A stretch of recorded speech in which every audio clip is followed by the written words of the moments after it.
Bienvenidos a La Caverna del Emprendedor, el podcast de emprendimiento y actualidad, donde hablaremos sobre las noticias del mundo que nos rodea, sin mitos ni gurús. Buenos días, tardes, noches y bienvenidos de nuevo una vez más a La Caverna del Emprendedor. Hoy tengo conmigo a Miguel, asesor financiero por EFPA España con más de 40 años de experiencia y profesor de la Universidad Politécnica de Valencia. ¿Qué tal, Miguel? Bienvenido. Pues buenas tardes. Esperando pasar una tarde divertidísima. Encantado de estar aquí, Alberto. Muchísimas gracias, Miguel. A ver, este podcast es un poco diferente a otros podcasts. Normalmente hablamos de emprendimiento, de inversión en emprendedores, de startups, noticias de economía, pero hoy queremos entrar a algo mucho más específico y muy interesante, que es el asesoramiento financiero. ¿Qué es un asesor financiero y qué es un asesor financiero independiente? Pues, Alberto, hace 18 años te hubiera dicho otra cosa. Te lo hubiera definido de otra manera. Ahora creo que se puede definir de una manera más formal, ¿no? A mí me gustaría, para entender por qué sale la figura del asesor financiero, por qué se habla de él, es por el desastre que fue hace 18 años. 2007, tú acuérdate en el tema financiero, para nosotros el 2007 fue el cambio, ¿no? Tú ibas por una calle de Ibi, de Valencia, de Alicante, y eran sucesiones de bancos, de entidades financieras. No había portales, eran todos entidades financieras. El dinero al 5, al 6. Y no había asesoramiento. Se vendían productos, nada más. Se colocaban productos y ya sabes lo que pasó después. Sí, bueno, las preferentes y otros muchos productos, ¿no? Eso es. Y se juntó, pero no todo la culpa la tuvo el que ejercía el asesoramiento financiero, ni por supuesto el cliente. Fue una mezcla de todo, ¿no? No había experiencia, empiezan a comercializarse productos y la gente no sabía ni lo que era. Pero es que no lo sabía ni el que lo comercializaba. Que lo vendía, ¿no? Hay una anécdota que te decía, luego te doy lo que yo creo que la definición de un asesor financiero, pero es que esta introducción creo que es bueno. Hay una anécdota, bueno, cuando surgen las preferentes, los primeros juicios por los estructurados, que son depósitos que tienen un subyacente, etcétera, etcétera. Bueno, pues la gente, los clientes con buen criterio, pues empiezan a demandar a las entidades de crédito, ¿no? Y en los juicios, yo me acuerdo, los departamentos jurídicos de las entidades financieras me decían, Miguel, si es que directamente le decían, no al cliente si entendía el producto, se lo decían al asesor que lo había comercializado. Y decía, es que no sé ni lo que es. Eso era, por eso te digo, ¿qué era el asesoramiento financiero? Pues hace 18 años. Nada, era comercializar, no se asesoraba, se seguía lo que tú decías. Bueno, hay que comercializar esto, deja dinero y lo hacemos. Algunos salían bien y el cliente ganaba mucho dinero y otros salían menos bien. El asesor es el que hace una recomendación. Eso es un asesor. Cuando Matías Prat en la tele te habla de determinados productos o de tal seguro, eso no es asesorar, porque va dirigido a un conjunto. Asesorar es una recomendación personalizada sobre uno o varios instrumentos de inversión. ¿Vale? Si tú a un cliente le mandas un correo diciéndole estos productos los veo de interés por esto y por esto, aunque sea por correo electrónico, eso es asesorar. Pero lo que tienen, las plantillas que tienen las entidades de crédito o las empresas de servicio de inversión en sus locales, eso no es asesorar, ¿vale? Es una recomendación personalizada. Eso es asesorar. Y fue en el año 2007 cuando se empieza a regular esto, ¿eh? Y dices, ¿solo hace 18 años? Solo. Tú, me acuerdo, una vez lo comentamos tú y yo, ¿no? Y si quiero asesorar, ¿qué tengo que hacer? Aparte de tener conocimientos certificados. Pues hay que constituir una sociedad, aunque sea personas físicas, como persona física, lo hemos comentado tú y yo, las empresas de asesoramiento financiero nacional, hay que constituirlo. Es decir, es una actividad que se dice regulada.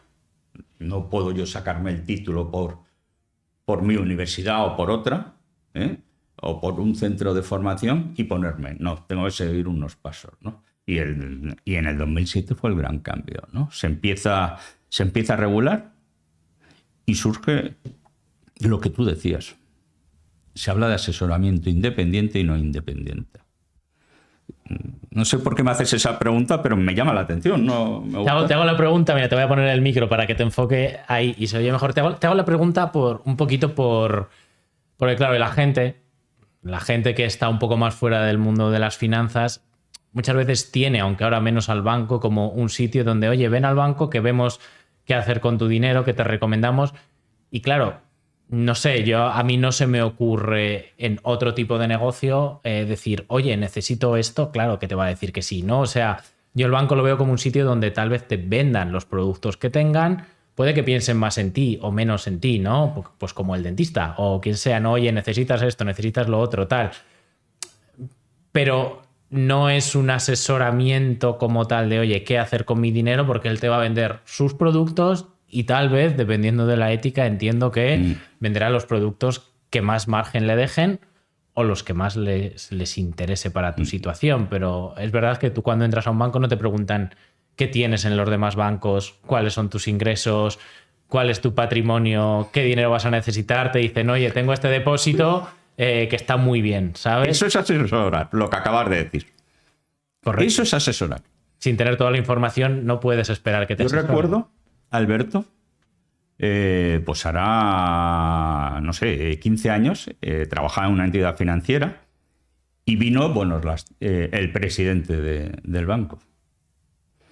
Me dio la mano, pero no me preguntó nada más si me encontraba bien ni cómo iban mis hijos. Y me dijo, tengo 300.000 euros. ¿Qué haría usted con mi dinero? Menos mal que no me lancé a la piscina. Tú tampoco te hubieras lanzado, por lo que veo. Y le dije, bueno, ¿cuánto tiempo podemos tener su dinero inmovilizado? Y me dijo, bueno, eso es una buena pregunta. Pues eso es. Eso es hacer un plan financiero, no lanzarse a la piscina. Para eso tienes que tener una certificación. Y todo esto surge porque por Europa hay unas, quédate con el nombre, las directivas MiFID del Parlamento Europeo. Empieza a limitar todo eso. Yo estaba trabajando, ¿no? Y de repente ya no podías comercializar determinados productos financieros si no hacías una cosa que se llama test de conveniencia o de idoneidad. Pero claro, si tú el test le dices que lo contestes de esta manera, pues claro, podrá contratar cualquier tipo de productos. La famosa frase, no pon esto, porque si no, no vas a poderlo contratar. Si quieres, no, es que me gusta el producto. Claro, experiencia. Si no la tenías...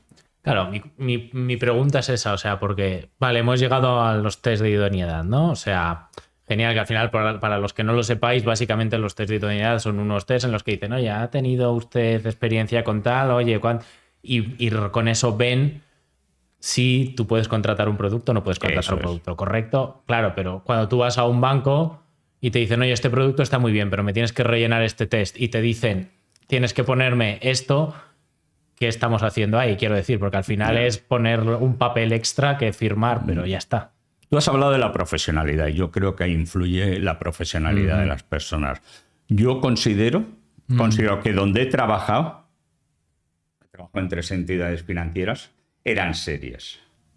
Es decir, tenían claro que el Banco de España y la Comisión Nacional del Mercado de Valores te ponía unos límites, que el Parlamento Europeo te ponía unos límites.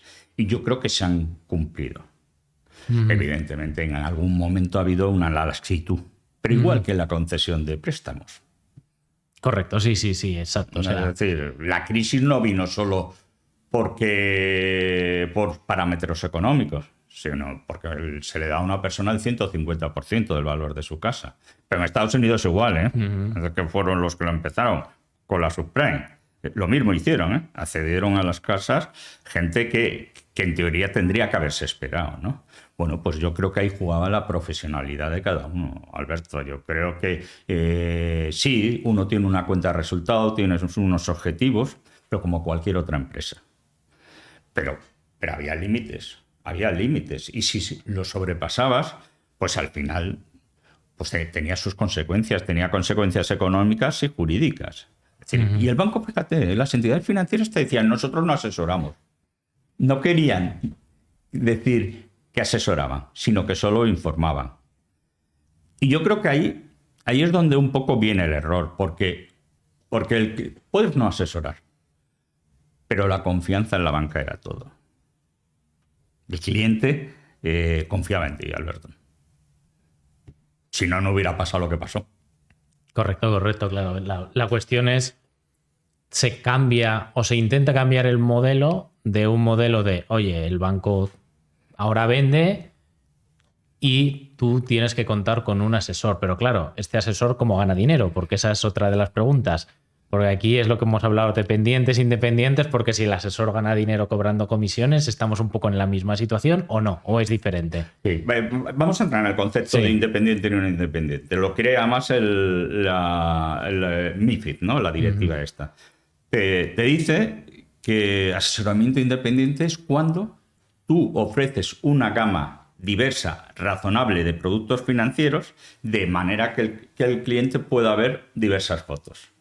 Mientras que en el asesoramiento no independiente se ofrece la gama de productos reducida, los que tú quieres, ¿vale? Trabajas para una sola entidad en el asesoramiento no independiente. En el asesoramiento independiente puedes trabajar con cualquiera. Imagínate que tú tienes tu título y quieres ser agente. ¿Vale? Tú lo tienes, y hablas con varias empresas de servicio de inversión. Y dices, pero yo quiero ofrecer de ti y de ti. No quiero limitarme a una sola. Asesoramiento independiente. Ofreces una gama variada. Evidentemente, las entidades financieras, en las de créditos, ofrecía los de tu grupo, obviamente. Existe ahora ya la posibilidad de ser abierto a nuevos, ¿no? A nuevas entidades, pues, trabajando en una entidad. Pero ahí ya te limitas mucho. Pero es que no ha triunfado eso. ¿Por qué? Porque en España, por muy sencillo, porque hay que decirle al cliente cuánto le cobras en el asesoramiento independiente. Y además se lo dices a la cara. Lo ve. Esto es un poco, me recuerda un poco también a lo mismo que cuando nos quejamos porque Facebook nos roba los datos o porque Google nos roba los datos, pero luego déjame Facebook gratis, déjame Google gratis, y cuando te ponen el botoncito de pagar ni el 1% lo paga, ¿no? Entonces, no triunfa, entiendo un poco que por eso, porque si tú no pagas por el producto eres tú. Entonces, al final, claro, o sea, la gente prefiere ser el producto a que alguien te diga a la cara, oye, te cobro esto. Te cuesta 200, 500 euros al mes. Pero es que fíjate, si pagarlo, paga. No lo sabe. No lo ve. No lo ve. Claro que lo paga. Que eso es donde estamos ahora en ello, ¿no? Hay una cosa que se llama RIS. Quédate porque lo vas a oír hablar mucho, que es estrategia de inversión minorista, por sus siglas en inglés, y que ahora ha pasado la fase de la Comisión Europea, lo ha visto el Consejo y ahora pues en el Parlamento lo van a ver, ¿vale? Aquí hay un enfrentamiento tremendo entre los países del norte y del centro y los del sur. ¿Por qué? Porque prohíbe pagar comisiones en el asesoramiento independiente. Es decir, se plantea también quitar las comisiones, ¿vale? ¿Cómo funciona? En el año 2007 se establece, si tú haces asesoramiento independiente, le tienes que decir al cliente lo que cobras, ¿vale? Oye, un 5%. En el asesoramiento dependiente tú vas a una entidad financiera y contratas un fondo, ¿vale? Ese fondo te cobra el 2,5%. Nadie te lo decía, además. Si te sacabas un 16, decías, oye, pues bien, que cobre. Lo que pasa es que de ese 2,5%, la gestora del fondo le retrocede, pues eso se llaman retrocesiones, incentivos, al banco, pues un 1 y 1,5%, y eso no lo veo. ¿Dónde está vuestro beneficio? Pues evidentemente el del banco allí. Claro, correcto. O sea, que hay un asesor, digamos, dependiente, un banco, te puede decir, oye, este precio es menor, pero en realidad no es menor, porque luego hay unas comisiones del fondo que parte le vuelven a él. Entonces simplemente le estás cobrando un importe pero de forma indirecta y de forma oculta, ¿no? Claro. Y esto es un poco Exacto. lo que se quiere luchar. La Comisión Europea y el Parlamento Europeo lo que quieren es que lo vea el cliente. Entonces ese modelo es complicado. Porque además tú lo has dicho, es una mentalidad española de no, oye, si tengo que pagar esto, no. Bueno, ¿y cómo montamos todo esto? Si nadie paga, ¿no? Pues es lo mismo, ¿no? Entonces, los países del centro, sobre todo Holanda, es muy beligerante, quiere que se vea, y España, Italia y Portugal quieren el modelo de que se permitan las retrocesiones, es decir, que cobres porque la gestora te lo dé y que no se vea. Oye, si es el 2,5 lo que va a pagar el cliente, pues 2,5. No tiene por qué saber que yo me llevo un 1 o 1,5. El cliente sabe su comisión, la comisión de gestión del fondo, pero Sí, no se cuánto pone a te verlo. llevas. Sí, se pone a verlo. Sí, se pone a verlo. Que es otro de los temas. Que dices, oye, decirle a los clientes lo que pagan. Esto ha evolucionado, ¿eh? Que yo me acuerdo en los años 80, 90, el director financiero de una gran empresa no sabía ni lo que era la comisión de apertura, ¿eh? De un crédito. Y ahora, vamos, dile tú a un matrimonio joven, a una pareja que se vaya a pedir un préstamo, te sabe todas las comisiones. Todas. Y eso es lo que tiene que ser. O sea, ¿cuál sería tu opinión? ¿Hacia dónde tiendes tú? ¿Hacia esa posición de Holanda de, oye, todo tiene que ser un cobro directo y explícito? ¿O podemos...? Yo lo que me preocupa es que el sistema financiero se colapse. ¿Vale? Es decir, ponía un ejemplo, estuve en una reunión y ponía un ejemplo, decías, bueno, puedes excluir a mucha gente del mercado, del asesoramiento, porque se salgan. Entonces, vayan a los productos más simples y menos rentables, pero que no vean la comisión. Y volveríamos a lo de siempre, los depósitos a plazo. El ahorro, que es un tema que tenemos que hablar, ¿no? Sí. Ahorro e inversión. Ponían el ejemplo, si tú, por ejemplo, es que quieren que tú asesores, que le cobres la comisión, que la vea y que además le hables de varios productos. Pues tú imagínate a alguien que te va a comprar un fondo y dice 1.000, mete 1.000 euros y le tienes que hablar de 4 productos, le tienes que decir esto. Al final, y le sacas un 10% de rentabilidad, imagínate, ¿no? ¿Qué sería? Pues 100 euros, ¿no? Pues imagínate un 1% que le sacas, 10 euros. Vas a tener tus asesores que por 10 euros estén 4 horas ofreciendo productos. Se sale del mercado, sacamos del mercado a esos clientes. Hombre, sí, supongo que el problema que puedes generar es que los clientes con unos patrimonios por debajo de 100.000 euros o 50.000 euros no van a poder tener un asesor y tendrán que ir al banco. Sí, Exacto, correcto, está claro. exacto. Porque, ese es el problema que le veo. Y luego, evidentemente, el coste que tiene para las entidades financieras de organizarse con este nuevo modelo es muy grande. Ellos además defienden que han invertido mucho, y es verdad, han invertido, pero también yo soy partidario de que la gente vea realmente lo que paga. Es como cuando compras un coche, ¿no? O como, bueno, saber lo que vale ese coche. Bueno, cuando compras un coche igual no es el mejor ejemplo porque te ponen los intereses estos de... Si es de segunda mano, si es de primera... no, y luego te meten el préstamo por detrás y te dicen 1.000 euros menos bueno, y acabas pagando dos coches. O la famosa TIN, ¿no? Sí, los préstamos ahí son... Yo me refería al que tiene la suerte de pagar al contado, ¿no? Bueno, yo creo que hay que hay que valorar la parte de las entidades financieras. Y yo creo que el cliente tiene derecho a saber más. El problema es que quiera saber más, ¿eh? Eso es complicado porque, claro, al final, yo esto es mi opinión, ¿eh? O sea, si tú a una persona, a tu asesor, alguien en quien tienes confianza, le estás pagando tú y tú eres una persona informada que ves lo que te cuestan las cosas, pues sí que puedes prever que si esa persona no va a cobrar de otro sitio, sus intereses están alineados contigo. Hasta cierto punto, ¿no? Es como, mira, es que te estoy pagando yo y nadie más te está pagando. Sí que es verdad que a mí me genera la duda si hay esas retrocesiones y sobre todo si no se... Pero es que aunque se pongan explícitamente, claro, si esta gestora te da una retrocesión del 2 y esta del 1 y esta de medio punto porcentual, igual ves porque la del medio punto es la mejor, ¿sabes? Porque al final las comisiones son tal, entonces, pero te va a recomendar la del 2...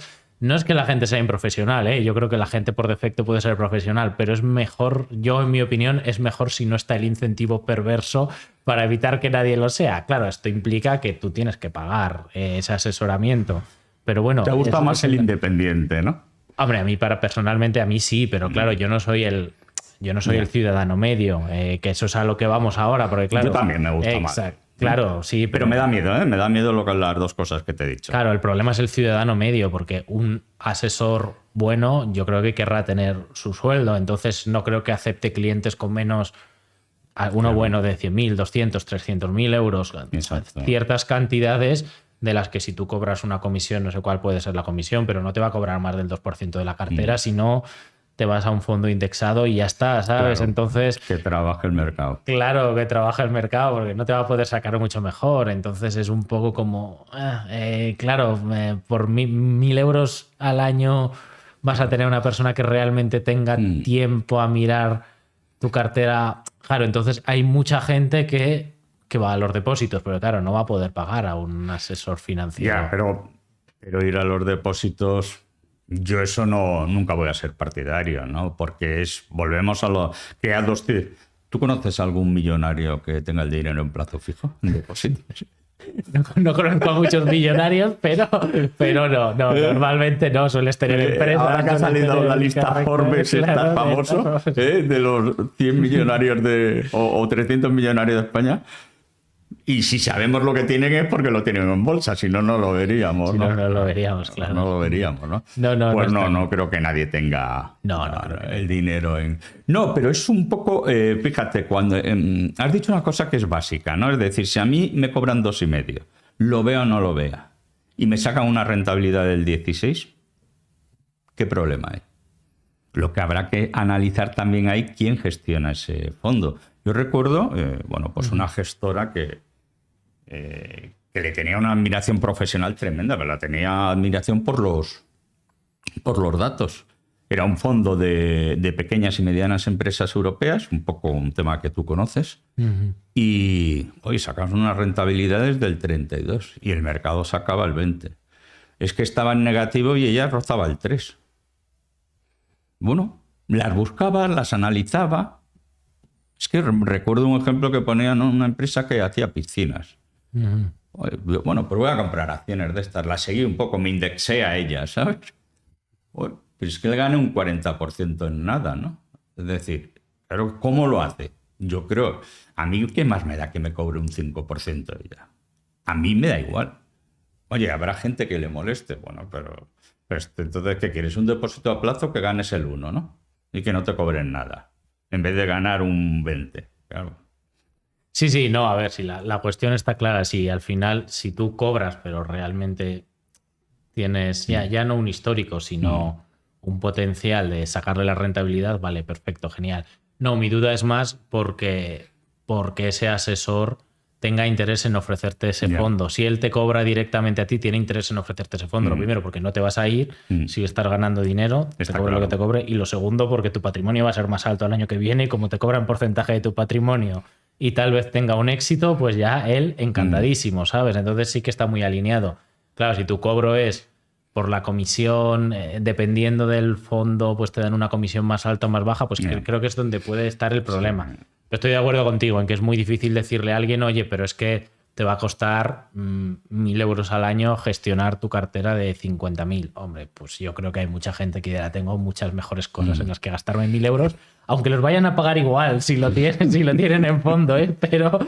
Pero bueno, como no lo ves y no lo sabes... Pues... Los asesores siempre decíamos que las cenas de amigos de los sábados eran nuestro mayor enemigo, ¿no?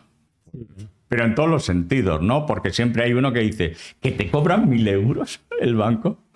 Claro, el otro a lo mejor decía, sí, pero creo que ha ganado 20.000 euros, ¿no? Te tenía que completar eso, ¿no? Entonces, yo creo que ese es el paso que te debemos dar. Es decir, los costes tienen que ser más claros. La Comisión Europea está muy preocupada, por ejemplo, con el value for money, ¿no? Es decir, que se ofrezcan productos que no tienen realmente valor. Eso es otro de los temas que quiere introducir en los países, ¿no? En la Unión Europea. Bueno, pues porque pues en la línea que tú dices, ¿no? De decir, oye, este producto sí me lo asesoras, pero porque le voy a ganar, no porque sea el que más rentabilidad te da a ti, ¿no? Y que esa preocupación existe ahora mismo y es lógica, es lógica. Todos tenemos los objetivos, ¿no? Yo creo que también el que vende coches los tiene, el que vende casas, el que vende juguetes, todos tienen unos objetivos, ¿no? Tienen que sacar una rentabilidad. Tienes unos accionistas, además, que te exigen una rentabilidad, ¿no?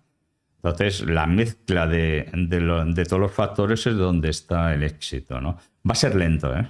Esto va a ser lento porque, además, se le pidió un informe a las entidades financieras en este sentido y no les gustó el informe, ¿sabes? Y yo creo que va en serio la Comisión Europea ahora. Hombre, sí, a ver, yo supongo que damos pasos hacia un buen destino, pero claro, ves lo que desde 2007 a tú mismo has dicho todos los años que han pasado, 18 años, y se ha avanzado muchísimo, como dices, pero todavía hay ciertas cosas que dices, ostras, esto igual, claro, pero es un sector enorme, es un sector gigante, y has visto lo que... Y que gana mucho dinero. Gana mucho dinero. Y a la gente eso... Claro, le preocupa muchas veces. Claro, ya ha habido muchos años de impasse, ¿no? De esto de tipos de interés al 0% y los bancos no ganando mucho dinero, ¿no? O sea, no. Vamos, yo creo que algunos no ganaron y quiebras todas las que quieras y más, ¿no? Es decir, lo que pasa es que en España el gran problema para la gente no es la pérdida de poder adquisitivo de la inflación, sino la volatilidad. La inflación no les da miedo. Les da miedo la volatilidad. Es curioso, ¿no? Es decir, yo recuerdo, no es que mi entidad financiera me ha regalado una caja de bombones y me paga el 10, pero sí, pero es que el dinero está al 15. Claro, que me pagaba el 10 y la inflación al 12. Esto ha sido algo muy llamativo porque, por ejemplo, es verdad que algunos de los bancos nacionales tú veías que seguían ofreciendo hipotecas fijas cuando empezaron a subir a precios por debajo de lo que estaba marcando el BCE, que yo no lo entendía mucho, qué es lo que pensaban, pero es que con los depósitos era incluso peor, porque todos los bancos españoles te estaban, bueno, es que no pagamos, no, es que pagamos al 1 y es como, pero si el Banco Central está pagando el 4, si me cojo un banco italiano que lo puedo hacer online o un banco de lo que sea y me está dando el 3,5, el 4%, no vamos a nombrar bancos, pero bueno, todos sabéis los bancos online que nombran todos los youtubers que te están dando el 4% y aquí ibas y te decían, uy, sí, venga, pues te podemos dar el 0,5 y es, pero ¿cómo que el 0,5? ¿No? O sea, pero ¿cómo que el 0,5? Si el dinero está al 4, sí, eso es así, pero tiene que estar al 4. Tiene que estar al 4. Pues acuérdate, el 2013 empieza a bajar, en 2016 yo creo que ya está en negativo, o 2017, sí. Y hasta el año 21 está en negativo, 4 años, ¿no? O 5. Correcto, sí. No se paga ni por... Eso significaba que si tú le llevabas dinero al banco... Le costabas dinero. Que lo mejor que podía hacer el banco es cerrarte la puerta. Sí. O compras un fondo... Y de hecho pasó, ¿eh? Y de hecho pasó. Y de hecho se llegó a cobrar en las cuentas a las grandes empresas. Porque claro, una gran empresa que tiene 5 millones de euros, ¿qué va a hacer? ¿Lo va a poner en billetitos en su casa? ¿En su empresa? ¿En su nave? No. Bueno, sí, tienen directores financieros y sabían que tenían que pagar X. Y se cobró a las grandes empresas. Y yo creo que ahí, con el dinero al cero, lo que no se puede pretender es obtener rentabilidad sin riesgo. No puedes pretender obtener rentabilidad sin riesgo. ¿No? Es decir, si yo compro un traje y me cuesta 80 euros y al que me lo vende con todo le ha costado 160, no puede ser. ¿Esto algún día caerá o no? Pues el banco igual, ¿no? Entonces, cayeron los bancos, cayeron por la morosidad. Esa es la verdad. Cayeron por la morosidad, sobre todo. Y vino la bajada del dinero al cero, pero claro, a las personas quitarle esa mentalidad del depósito a plazo y de la cuenta corriente es muy difícil, ¿eh? ¿Te acuerdas las colas en el Banco de España de las letras del Tesoro? Una generación llamativa, ¿no? Salen las letras... Pero que antes no querían ni eso, no querían ni letras del Tesoro. Cuando tú les decías, no, pero sí es el Estado. No, pues yo me fío más del banco. Me fío Claro, más del pero ¿y quién está asegurando al banco? El Estado, ¿no? No, digo, ¿cómo me puedes decir eso? Que sí. Bueno, pues es así, ¿no? Es complicado. También es verdad, pues él entendería de lo suyo y yo poco, pero algo entenderé de lo mío, ¿no? Entonces era esa mentalidad. Yo les decía muchas veces, oye, no, pues es que no, pues tengo en tal caja de no sé qué, que además decían que iba a quebrar tal, nada, hasta 100.000 euros. Digo, pues yo prefiero tener acciones de Telefónica. Pues sí, Pues es que hay menos riesgo. Claro que Uy, está ¿qué bien. tal? Pero, ¿cómo puedes decir eso? Vas a comparar Telefónica con esa caja que... una caja a lo mejor que tenía una cuenta de resultado de 100 millones y leías en el periódico que tal promotor lo había metido en morosidad 1.500 millones. Eso no puede salir adelante ya. Eso se acaba. La rescatarán, pero... No, vamos, es decir, yo me acuerdo cuando salió, no, además era un banco muy famoso, ¿no? Y que bueno, ha sido absorbido y tal. Pero es que empezó 5.000 millones de tal promotor, 2.000 de otro, y tenía una cuenta de resultados de 1.200. Pues eso no hay quien lo levante. O sea, ¿qué te vas a... Yo no soy economista, no soy del ramo de las leyes, pero vamos, eso no... Ahí me di cuenta. Bueno, pues la gente eso no lo valoraba. Que me da igual, yo tengo el Hasta depósito. 100.000 euros Lo está meto, quiero un depósito a plazo de ese banco. ¿Qué va? ¿Cómo va a quebrar? Si está el banco... Y, bueno, hasta 100.000, sí, hasta 100.000. Sí. Pero si metes 300.000, ¿qué? Claro, no, y si quiebra, pues ya, ¿por qué no lo metes directamente en el Estado y ya está? Claro, pero bueno, claro, ¿no? Pero para eso igual tienes que saber un poco. Pero una pregunta, esto yo creo que tiene una importancia cada día más grande porque hasta hace poco, no nos equivoquemos, o sea, hasta hace poco tú, si pagas tus cotizaciones sociales, trabajas, te jubilas, cuando seas mayor te van a pagar, tienes los 2 años de paro, tienes distintas seguridades, digamos, a un estado de bienestar en el cual realmente, aunque no ahorrases, sobre todo si te hubieses comprado tu casa y no tuvieses que pagar un alquiler cuando te jubiles, aunque no ahorrases y invirtieses, tampoco te tendría por qué faltar nada, o hasta hace poco es lo que la gente podía llegar a pensar, pero claro, esto yo no sé si va a seguir siendo así solo por la pirámide poblacional, si va a seguir, si una pensión va a seguir permitiéndote vivir así de bien. Entonces yo creo que aquí hay una relevancia, que esto coge cada vez más relevancia, el hecho de ahorrar e invertir para tú tener lo que se suele decir como tu colchón. Claro, esto se puede conseguir simplemente cogiendo y yendo al banco y dejándolo en depósitos, el ahorrar y meterlo en un depósito al 1%. En depósito no, seguro. En depósito no, porque siempre está por debajo de la inflación. Entonces pierdes poder adquisitivo cada año. O sea, la gente, mira, tus 100.000 de ahora, dentro de 2 años tendrás 105, pero vas a poder comprar menos cosas con 105.000 euros que con los 100.000 de hace 2 años. Eso lo entiende la gente. Eso lo entiende. Pues con los planes de pensiones, con el aseguramiento de la jubilación, yo creo que pasa un poco lo mismo. Lo que pasa es que, claro, Alberto, si tú a un plan individual de pensiones ahora puedes aportar 1.500 euros al año, ¿qué? Es que ni tú, que eres muy joven, vas a llegar a tener... No te lo puedes asegurar, solo puedes aportar 1.500 en los individuales.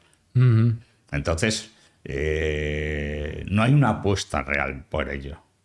Nunca ha habido una apuesta por la alternativa a las pensiones. Las pensiones, claro, es porcentaje de voto impresionante, ¿no? Hay que cuidarlas, hay que tal. Pero es lo que tú dices, porque nos jubilamos mi generación, los baby boom. Bueno, pues es la verdad. Éramos un montón de hermanos y estábamos trabajando y de repente pues vamos a pasar muchos a depender del Estado, ¿no? Entonces esa pirámide que se empieza a dar la vuelta, se empieza a hacer más gorda por arriba, pues tiene que buscar alternativa. ¿Cuál es? Yo con el ahorro no lo veo. No lo veo. Además tienes el largo plazo. Los planes de pensiones individuales, la gente no le ha gustado, porque es que la gente... Y esto no lo puedo tocar yo hasta que me jubile. Claro, tú le dices eso hace 20 años a personas de 30 y les costaba mucho, ¿eh? ¿Cómo que no lo puedo tocar? ¿Vale? Porque el riesgo... No, pero ¿y si quiebra el banco? Pero da igual que quiebre, si el riesgo de un plan de pensiones de un fondo es donde invierte, no de quién lo gestione, ¿no? Que es otro de los errores típicos en España, ¿no?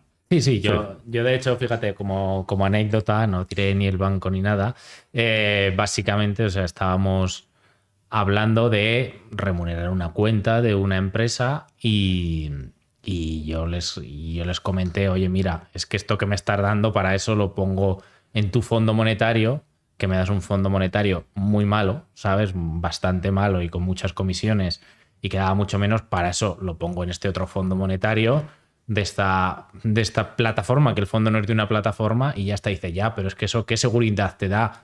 Y le digo, a ver, es un fondo de BlackRock. No creo que tu banco de barrio me dé más seguridad que BlackRock. Dice, no, hombre, pero es quien lo gestiona. Entonces quiero decirte que es que, pero además lo pensaba de verdad. O sea, no es que me estuviese vendiendo la moto, no, es que él pensaba que su banco daba mucha más seguridad que la plataforma online que me estaba comercializando un fondo de BlackRock, y el suyo era de la gestora de su Él se referiría banco. a lo mejor a otra cosa, que lo has visto en los periódicos, las estafas. Bien, vale. ¿Sabes? Sí, pero sí. Yo creo que pues por ahí, lo igual no estaba bien asesorado ese asesor. Sí, me parece, ¿sabes? claro, o sea. No tenía claras las ideas en ese caso. Porque ha habido un famoso de un personaje público y que ostenta cargos de altísima responsabilidad. ¿Ah, sí? ¿Cuál? Y con una formación impresionante. Bueno, se hartó de los asesores, con razón. Ya lo dijo, ¿eh? Lo dijo, es que me harté de los asesores. Todo lo que me asesoraban, nada iba bien y tal. Y dije, pues me voy a buscar yo mi fondo. Tal. Joder. Pues no cayó en ver que el que lo gestionaba estaba inscrito en los registros de la Comisión Nacional del Mercado de Valores, del Banco de España, ¿sabes? Bueno, Entonces, sí, correcto, pero que al final... ese era el mío. Pero lo otro es que ahí tú un fondo monetario le tienes que mirar la comisión, ¿eh? Ahí sí. Correcto, ahí eso Porque es lo que te mata pequeño. todo, claro, el margen es tan pequeño. Correcto, pero ese era precisamente el problema. Por eso te digo que incluso a veces dentro de los bancos a mí me sorprendió eso, que pensase de verdad que porque el comercializador fuese una empresa de su tamaño y fuese online, que no era más pequeño tampoco, Sí. que no nos iban a dar respuesta cuando el fondo era de BlackRock, que BlackRock es mucho más grande que su banco en este caso. Evidentemente, Al final, o sea, No, y luego yo el Fondo Monetario lo utilizo mucho. Tiene una etapa de tu vida si tú dices, no voy a invertir porque necesito el dinero para hacer un pago pues de, no sé, de una casa, de la universidad de los hijos, no sé. Es decir, es la primera pregunta que hay que hacer a las personas. Oye, ¿este dinero cuánto tiempo lo puedo tener? correcto. No me hace falta. Y te viene al cabo de 2 meses. Correcto. Sí, pero no me habías dicho que no te hacía falta, lo hemos metido en un bono. Tal. Digo, pues verás ahora para venderlo, como hayan subido los tipos de interés. Además, era todo al revés. Pero ¿no? claro, porque, a ver, yo por reenfocar la conversación hacia lo que íbamos, ¿vale? Lo que estábamos hablando es, claro, puede haber una situación o se va a dar una situación en la que va a haber tanta gente cobrando pensiones como gente trabajando al final, y parece que la pirámide está invertida e incluso puede llegar a ser peor. Al final la realidad es la siguiente: si hay una persona trabajando por cada pensión, la persona que trabaja tiene que dar, si quiere que el otro cobre igual, aunque ahora las pensiones medias son más altas que el sueldo medio casi, tiene que pagar 2 sueldos. Entonces la situación está complicada. Llegará un momento en el que las pensiones no van a poder garantizar un modo de vida. No te digo que no vayan a existir, pero yo creo que o cambia mucho, o como nuestro sistema tal y como funciona no es de capitalización, que es de lo que estamos hablando, ¿no? Del plan de meto 1.500 euros hoy, ese dinero es mío, ese dinero crece y luego mi dinero es el que recupero. Aquí básicamente es alguien que está trabajando, te hace una transferencia a ti que pasa por el Estado. O sea, es un dinero que se genera en este momento, es un sistema de prestación en el que tú ahora pagas una cotización, ¿vale? Lo que estamos trabajando, y luego hay una ley que decide qué dinero recibe el pensionista, pero tú no tienes nada. O sea, realmente no tienes un saquito o digamos que luego te van a ir pagando. O sea, si no viene alguien a pagar después, ahí no hay nada de lo que sacar, ¿vale? Entonces, claro, aquí la cuestión de lo que estamos hablando es, oye, vas a tener que complementar esa pensión muy probablemente, ¿eh? No damos nada por hecho, pero vas a tener que complementar esa pensión. Entonces, claro, la gente tiene que empezar a pensar en eso y empezar a ahorrar, si bien ya es difícil con lo que hay que pagar de alquileres y tal. No te estoy diciendo que sea fácil, pero el que pueda, ¿vale? O sea, no queremos aquí meternos en política, Sí, se pero puede, el que hombre, pueda, el que pueda ahorrar, ¿qué pasos tiene que dar? ¿Qué hace un asesor? O sea, dice, vale, venga, me he fiado, o sea, me fío de lo que decís, tiene sentido. Los asesores financieros pueden ayudarme mucho más que el banco, los depósitos es lo fácil, pero no tiene sentido a largo plazo, esto es importante, ok, voy a ver a un asesor financiero. Pues venga, alternativa. ¿Por qué tiene que ser un plan de pensiones? ¿Porque se llama igual que la pensión? ¿Por qué no un fondo de inversión que tiene menos comisiones? ¿Por desgravar 1.500 euros? No es nada. La gente que tiene dinero le dice, no, es que la base imponible te la reduzco en 1.500 euros. No es nada, al final, ¿no? Entonces, ¿por qué no te vas a un fondo de inversión? Fondo de inversión de renta variable. Si lo vas a tener 30 o 40 años. Le miras las comisiones y le metes cada año, no 1.500, lo que tú puedas, lo que tú dices, o cuando tú puedas. O es más, compro una casa, ¿no? Y la vendo cuando me jubile, ¿no? O hago una hipoteca inversa, ¿no? Y me complemento con una renta. Es decir, no nos limitemos al plan de pensiones. Sí, porque además no tienen buena fama porque no han sido... Cogían el dinero de los clientes y no se gestionaba, comisiones altísimas, años en que la bolsa subía un 20, fondos de renta variable del 100% o del 90%, sacaban una rentabilidad del 7%. Cosas que no cuadraban mucho, ¿no? Y bueno, en cuanto la bolsa caía, pues entraban en rentabilidades negativas muy importantes, ¿no? Entonces yo creo que es totalmente necesario lo que dices. Porque es de cajón, es decir, no puede estar trabajando uno y otro viviendo de él. Pero no te quedes, vete al asesor y le dices, no me hables de planes de pensiones. Háblame de fondos de inversión. Háblame de acciones. Explícame lo que es un estructurado, explícamelo bien. O, ¿qué te parece a ti comprar un piso? O meterme en un fondo inmobiliario. No sé, en España los pisos les entusiasma a la gente. Esto es... Además, el día que compran ya pierden el 10% de impuestos y están tan contentos. Correcto, que era la comisión de entrada, la comisión de apertura definitiva, ya está. Y se quedan tan contentos, ¿no? Sí. Tú, bueno, hace 20 años le decías a un cliente que tenía 100.000, que al día siguiente había perdido 1.000 euros, bueno, y se tiraba por la ventana, vamos, ¿no? Y aquí es como, bueno, pues venga, tienes 100.000, pero has pagado 110. Pero claro. Que hay alternativas.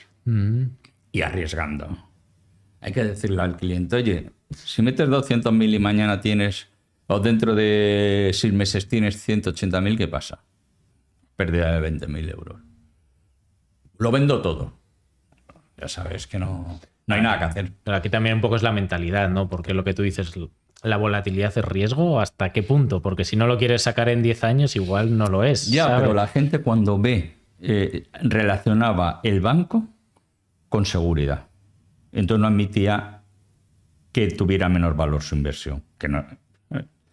Ahora, en una casa, ya te digo, el día de la firma ante notario ya era... Ya has perdido un 10% del impuesto, por lo menos en Valencia, ¿no? En Valencia sí, que cobran el 10, el 11, sí, por ahí, sí. Claro. No, eso les daba igual, ¿no? A la gente. Entonces, yo creo que hay que hacerlo, lo que tú dices, yo creo que es totalmente acertado y además yo creo que tú te mueves en un ámbito que conoces mejor que yo eso. Pero yo a la gente le diría que no se queden solo con el plan de pensiones. Aunque sea un plan de... Si te lo regala la empresa, te lo paga la empresa, bueno, pues la empresa lo gestionará. Pues un pago más que te hace la empresa. Pero si es tu dinero el que vas a ahorrar, tus 1.000 euros que te vas a quitar cada 2 meses que te sobran, y piensa en fondos de inversión de renta variable. Yo ahora, por ejemplo, invertiría en fondos de inversión norteamericanos, ¿no? Replicaría al SP500, ¿no? Por lo menos una temporada. Porque, bueno, puedes estar no de acuerdo con la política económica que existe actualmente en Estados Unidos, pero las empresas americanas se pueden beneficiar. Y si se benefician van a subir de valor, ¿no? Es decir, No vamos a decir la fecha en la que estamos diciendo esto, no sea que luego, nos pillen. Lo veremos. Nos pillen, lo veremos. Lo veremos, ¿no? Entonces, vale, o sea, yo soy un trabajador que puede ahorrar 4.000 euros al año, 5.000 euros al año, que ya tiene unos ahorrillos. ¿Qué me tiene que pedir? O sea, ¿cómo elijo a un asesor financiero y qué me tiene que pedir para poder asesorarme? Te tiene que preguntar cuánto tiempo. Te tiene que preguntar qué pasa, Alberto, si dentro de 6 meses tienes un 20% menos. Te tiene que preguntar al cabo de un mes si duermes por la noche. Eso es verdad, te parecerá una broma, pero fue el presidente de JP Morgan el que inventó lo que se llama el umbral de insomnio, ¿no?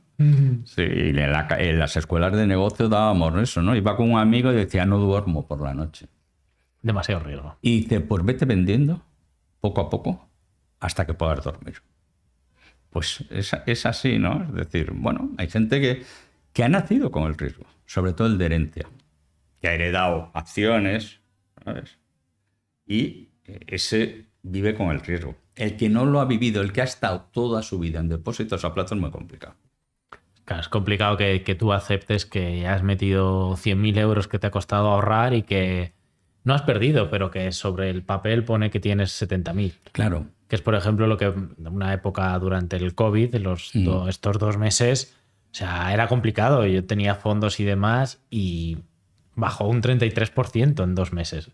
Claro que luego dices, bueno, lo mantienes, incluso puse algo más de dinero y tal. Claro, pero ganaste mucho, ¿eh? Ganaste mucho, después ganas la mucho. mejor época de la bolsa. Claro, ganas mucho dinero, pero yo entiendo que es un momento en el que si no dices, mira, es que da igual, que esto es un dinero para dentro de 20 años, ya se recuperará. Si tú en tu cabeza tienes, oye, que he perdido el 33% de lo que he ahorrado, pongamos un ejemplo de 100.000 euros, he perdido el 33.000 euros, es que he perdido mi salario de un año. Es que claro, mucha gente cortará, lo dejará ahí y dirá, ya no vuelvo a entrar aquí nunca jamás. Pues fíjate, ahora que sale el tema del COVID, el prestigio del asesor financiero, que en el año 2007 estaba por las nubes, era pues como había 3 instituciones que eran realmente, tenían muy buen concepto, los médicos, los profesores y los empleados de entidades financieras. Cayeron en redondo, obviamente, por las razones que hemos mencionado. Pero con el COVID recuperaron, porque estuvieron desde su casa, pero a través de las videoconferencias con los clientes, estuvieron al lado del cliente. Y al final un cliente lo captas en los momentos que van mal las cosas. Correcto. Cuando va bien, ni te escucha. Exacto, sí. Y las entidades financieras cuidan a los clientes cuando van bien. Y cuando van mal, no está. Y es el gran error.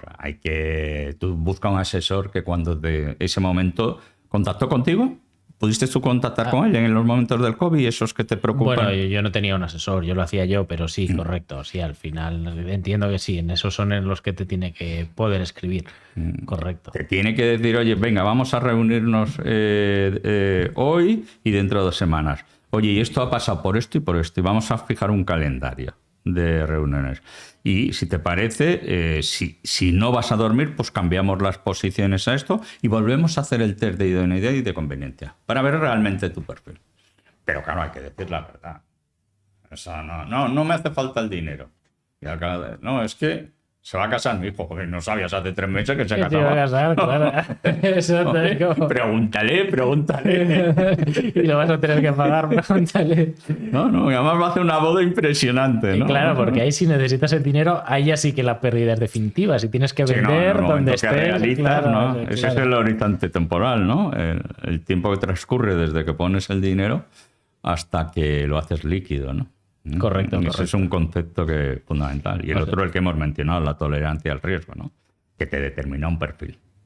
Entonces, le tienes que pedir no puedes ir tú a tu asesor, decirle tienes 100.000 y dice, pues esto. ¿Cómo me dices esto? Pero pregúntame, ¿no? Pregúntame primero, ¿no? Pregúntame si lo voy a necesitar, si qué perfil me puede dejar tranquilo, qué deudas tengo, cuánto gano. Todo eso, ¿no? No contestar a la primera. Bueno, no me echaron de la entidad financiera, se me apareció un pajarito ahí. Ahí te llegas a responder y no cae. Bueno, igual no estábamos hoy aquí, ¿no? No. Sí. Aquí no sé. Allí no.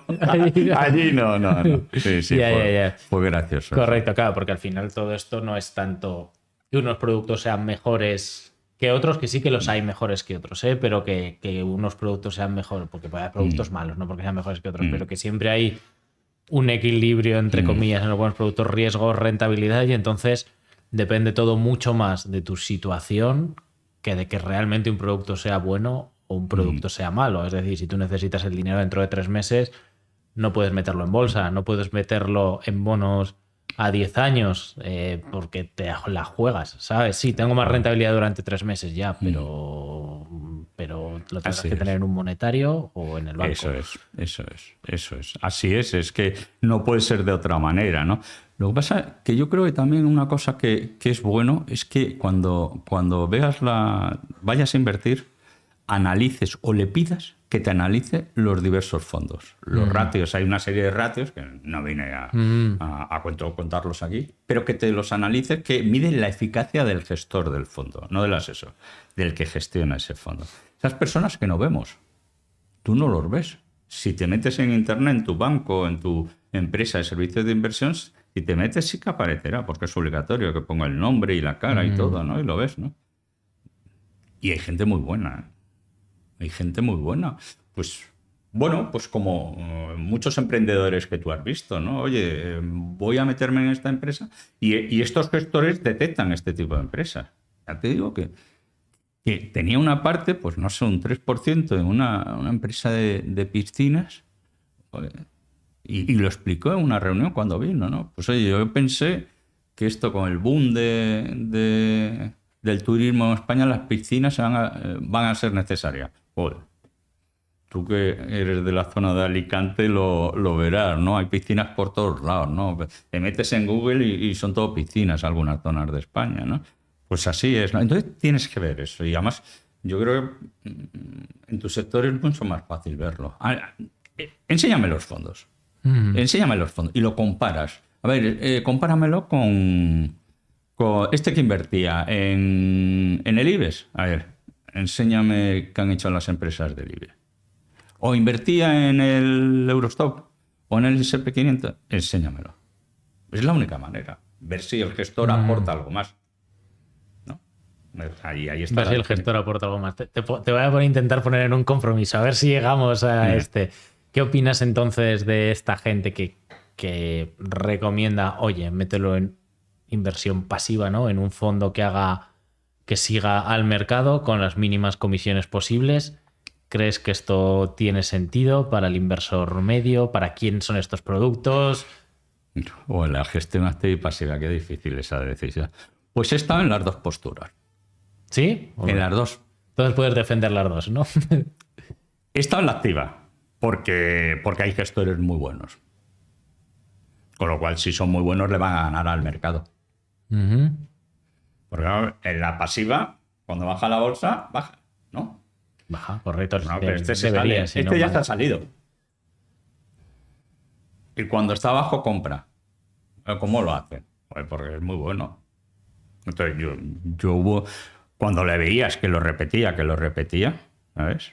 Pues era partidario y además me divertía. Pero también reconozco que la pasiva te quedas más tranquilo. Hombre, no es un depósito a plazo, pero oye, lo indexas al mercado, me cobra una comisión decente, oye, y yo espero que saque un 9%, y bueno, nos damos un canto en los dientes, ¿no? Dices, oye, para mi pensión, pues fenomenal. Porque si te compras un piso o dos y los alquilas, tienes que ocuparte de la lavadora, de que te pague la renta, de cambiar esta baldosa que se ha roto, ¿no? De quitar de problema. Aunque hay gente que le gusta, ¿eh? Yo tengo amigos y compañeros que les encanta eso, ¿no? Y además da rentabilidad. La rentabilidad es superior al 5. Claro. Y están los ladrillos, ¿no? Están los ladrillos, esos no te los quitan. Eso es muy español, ¿no? Eso no te los quitan. Ahí está la casa, ¿no? Y la otra frase, ¿no? Los pisos nunca bajan de valor. Los pisos Joder, nunca que se bajan, baja. te doy el Joder, que se baja. 50%, a ver qué se bajan. Claro, entonces aquí hay un tema, ¿no? Porque sí que es verdad que se han hecho estudios que después de comisiones la gestión activa no vence al mercado, pero claro, tú has dicho, hay gente que sí que lo hace, y es verdad que hay gente que lo hace y lo va repitiendo, aunque bueno, rentabilidades pasadas no garantizan rentabilidades futuras, ¿no? Pero claro, entonces, ¿qué crees que sucede ahí? ¿Que es que hay gente muy buena que vence al mercado constantemente y luego mucha gente mediocre que simplemente dice hago gestión activa y pego Y unos realmente palos no en lo las hace? comisiones y realmente no lo hace? Yo creo que eso que acabas de decir es así. Yo creo que es así. Yo recuerdo cuando empezaron con los fondos estos indexados y con la gestión activa, pues hablo del 2003, todavía no ha habido, me acuerdo, bueno, los mejores fondos vamos a ganar y de repente esto no tira, cada vez iba peor. Pues tú sabes dónde está la clave, que todos los gestores los había fichado otra entidad. Es decir, algo harán, ¿sabes? Es decir, y se tiró pues una temporada, sí, pues supongo ocupando su puesto otros gestores, pero que no estaban metidos en esas inversiones, ¿no? Entonces yo sí que creo en las personas. Esto es como, bueno, como al que le gusta el fútbol, pues hay jugadores que marcan la diferencia. Pues hay gestores que marcan la diferencia. Entonces, si te marcan la diferencia, me gusta. Pero también depende de la etapa que estés de tu vida.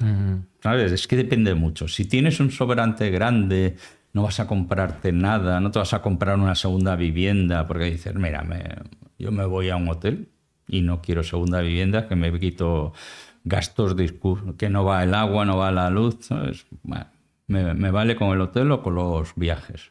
Bueno, pues a lo mejor la gestión activa es lo mejor. Ahora, que quieres un paso, bueno, a lo mejor lo puedo usar, pero puedo estar 5 o 6 años, y sí, esos 5 o 6 años son malos, ¿sabes? Y si el banco o mi empresa de servicio de inversión no está en lo que tiene que estar, ¿sabes? Bueno, pues la gestión pasiva. Mi respuesta, depende de la situación en que estés. No sé si he sido capaz de explicar. Sí, al final sí, está un poco claro, es una decisión que tampoco creo que sea tienes que hacerlo todo esto, o todo al rojo, todo al negro, claro, ¿no? Es bueno, puedes tener también un híbrido y claro, la dificultad aquí para esa persona media, y ahí volvemos a entrar en lo de los asesores, no es que entender cuál es aquel gestor que tú has dicho, las personas. Está clarísimo que esto es todo. Las personas y los incentivos que tienen esas personas, porque esa misma persona muy buena, si le metes 100.000 millones, ya no sé qué va a poder hacer, porque tiene tanto dinero que no puede... Que es algo que pasa mucho en el mundo de las startups, sobre todo, en el que hay oportunidades donde meter dinero limitadas, y si tienes demasiado dinero, pues tienes que, como se suele decir, diversify, ¿no? Empezar a meter en cosas peores. Claro, la de las piscinas que has dicho, oportunidades así las puedes hacer si tienes un fondo mediano. Si no, ¿qué vas a comprar? Todas las empresas de piscinas de Europa. Quiero decirte, al final tienes que ir, si tienes un fondo gigante, a las empresas grandes. Claro. Y además, fíjate, hasta te pueden prohibir meter más dinero en el fondo, que no puedas comprar. Lo has dicho tú, ¿no? Claro.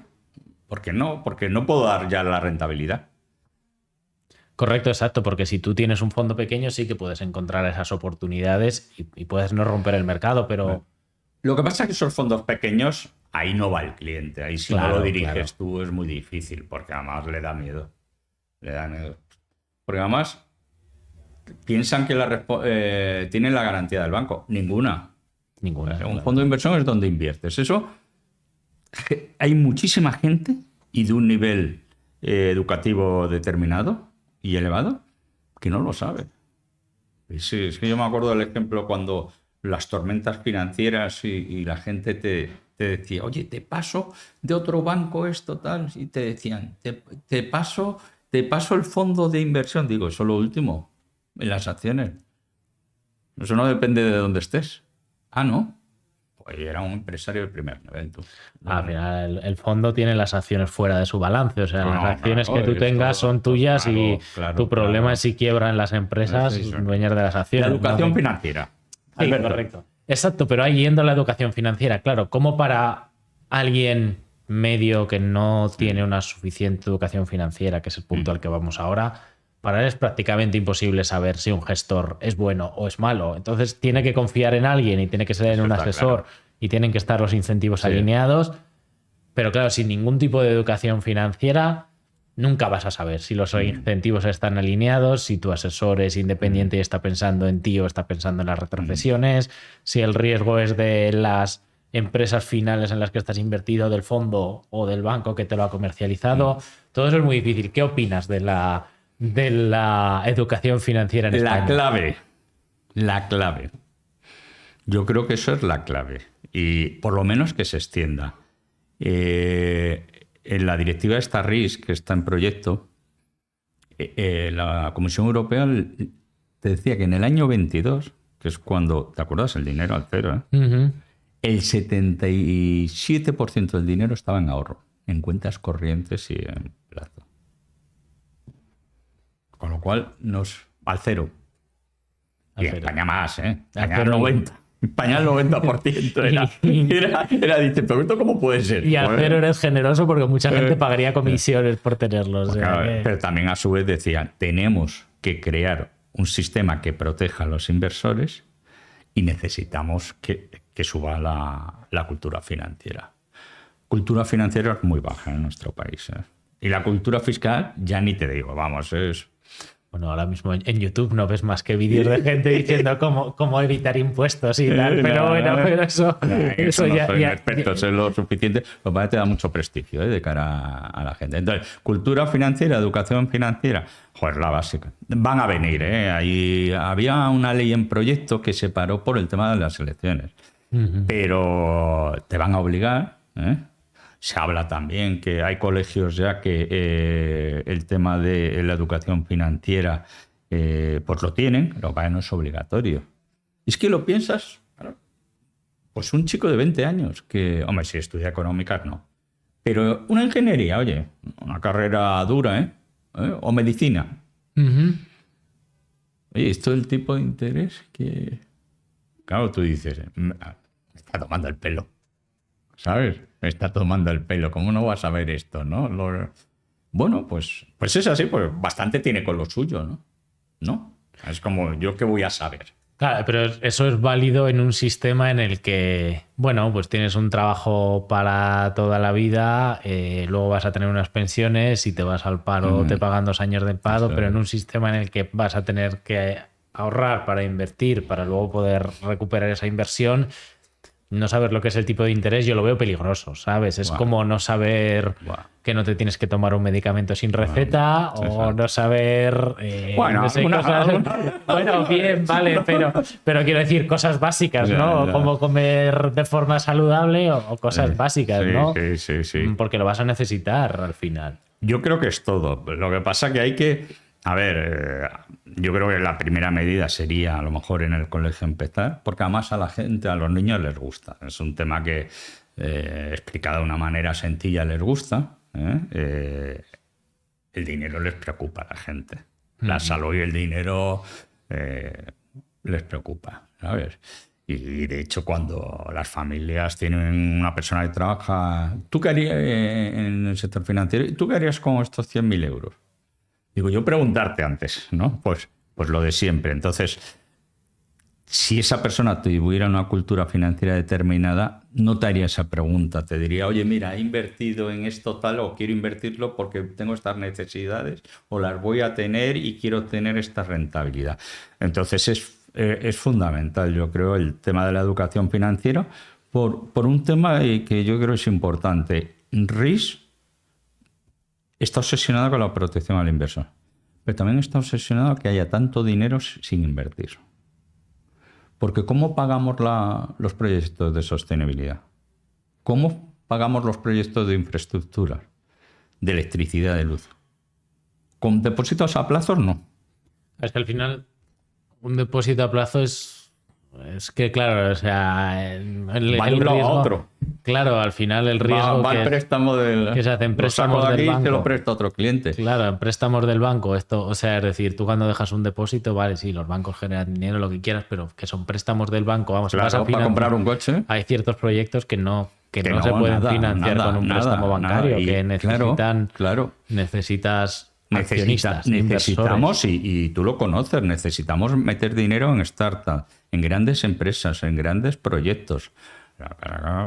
Muy complicado, muy Correcto, complicado. no. Si no tienes esa mentalidad, ¿no? Es decir, tú fíjate, tú ponías el ejemplo de ese fondo monetario y era...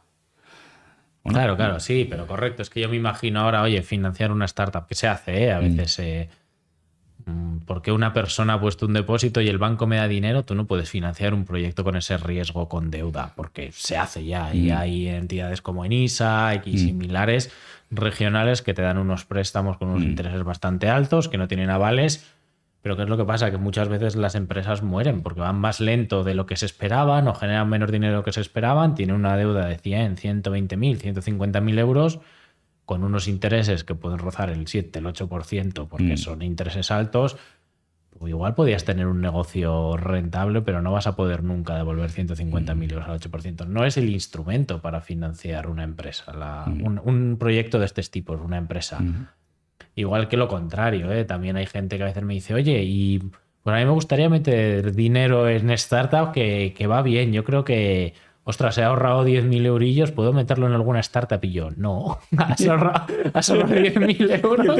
Si llevas 5 años ahorrando 10.000 euros, no, por favor, no lo hagas. O sea, no, y menos en una, ¿sabes? O sea, pero sería fundamental poderle decir que sí, ¿no? Es decir, claro. Estos 10.000 no los vas a usar, a lo mejor dentro de 10 años te doy 30.000 o 40.000, pero que asumas el riesgo. A lo mejor cero, claro. Claro, sí. Que asumas el riesgo que... Y eso es lo que hacen muchos gestores de banca de inversión, ¿no? Y es donde están todas las family office, ¿no? Están en bolsa, pero también están metidos en estos proyectos de riesgo 100% o 1000 por 1000, ¿no? Sí, es decir, sí, capital, riesgo y ya está. Entonces yo, bueno, sí, puedo provenir del sector financiero más tradicional, pero reconozco que es fundamental para el país, ¿no? Esa mentalidad. Y yo creo que el pequeño empresario y el mediano tenemos que ser capaces de financiarle, es decir, y que una parte que solo piensa en el depósito a plazo, digo, voy a separar una parte y lo voy a meter en inversión pura y dura, en la más fuerte.